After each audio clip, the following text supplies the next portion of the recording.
Nagtitiis sa mahabang pila ang mga biyahero sa Batangas Port na inaabot na ng gutom. Nagdagdag naman ang tauhan sa NAIA. May report si Marisol Abduraman. Record-breaking nitong Sabado ang dami ng mga pasahero sa NAIA.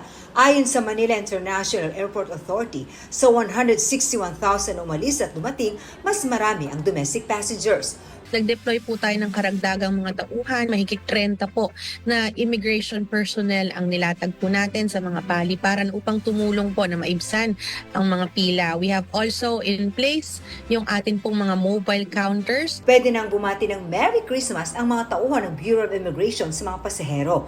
Pero may paalala. Pakita natin yung hospitality natin, pero bawal pong tumanggap ng regalo, ang pagbati lamang po.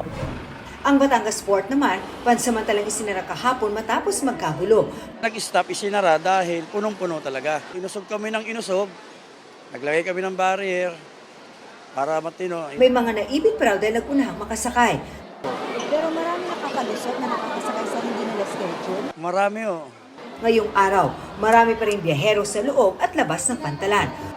Sorry, dito na kayo nabot ng grupo? Oo, Bakit? ang tagal po. Hindi nga namin ba't napatagal ngayon kailangan yun eh. Paliwanag ng pamunan ng Batangas Port, hindi tuloy-tuloy ang pagbenta ng ticket para hindi magkagulo sa schedule. Average daily rito, foot traffic sa Batangas is 6,000. So last Friday we have 20,000 plus, Saturday is 25,000. Kahapon, Sunday is 26,000 plus. Kung ganito karami ang pasahero, kulang barko.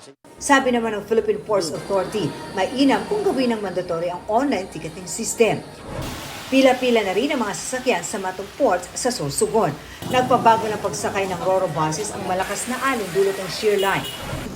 Sa Lupica, Camarines Sur, mabigat ang dalo ng trapiko sa Andaya Highway dahil sa road repairs ng DPWH. Bumper to bumper na rin sa Cannon Road. Para iwas aberya, inaabisuhan ang mga motorista na gamitin ang mga alternatibong ruta. Marisol Abduraman, nagbabalita para sa GMA Integrated News.